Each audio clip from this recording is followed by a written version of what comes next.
Illum it-titjiriet minnu lejn l-ajruport ta' Catania fi Sqallija ġew sospiżi għal xi ħin wara l-irmiet vulkaniku miżbrof ġdid tal-muntanjatna daħal fl-ispazju tal-ajru madwar l-ajruport.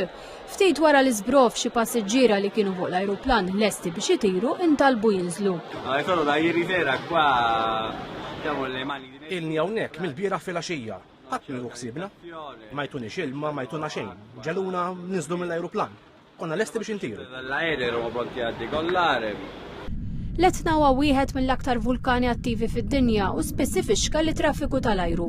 L-operatur tal-ajruport ta' Catania avża lil passiġġiera biex jiċċekkjaw l-istatus tat-titjira tagħhom mal-linja tal-ajru qabel ma jmorru l-ajruport.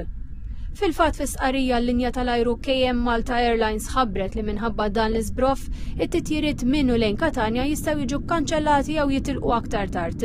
Il-linja tal-ajru qalet li qiegħda f'kuntatt kontinwu mal-ajruport ta' Catania bilan li l-passiġġieri jkunu marfa bis-sitwazzjoni iżda wissiet li xi drabi l-informazzjoni qed tasal fl-aħħar ħin.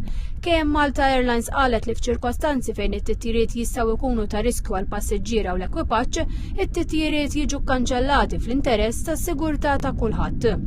L-avviż tal-Osservatorju tal-Vulkani għall-Avjazzjoni baqa' aħmar l-ogħla livell ta' twissija li jindika perikli kontinwi għall-ajruplani minħabba l-irmiet li jolqod direttament ukoll lir-residenti ta' din il-gżira ġara ta' Malta.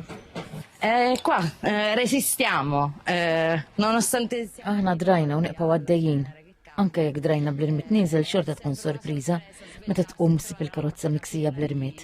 Imma din parti mill-ħajja ta' min jgħix taħt vulkan attiv. Del vivere sotto un vulcano attivo. L-Etna mhuwiex l-uniku vulkan li qed jiżbroffa. Fl-aħħar jiem żbroffa wkoll il-Volkan de Fuego fil-Gwatemala u mijiet ta' persuni kellhom jiġu evakwati.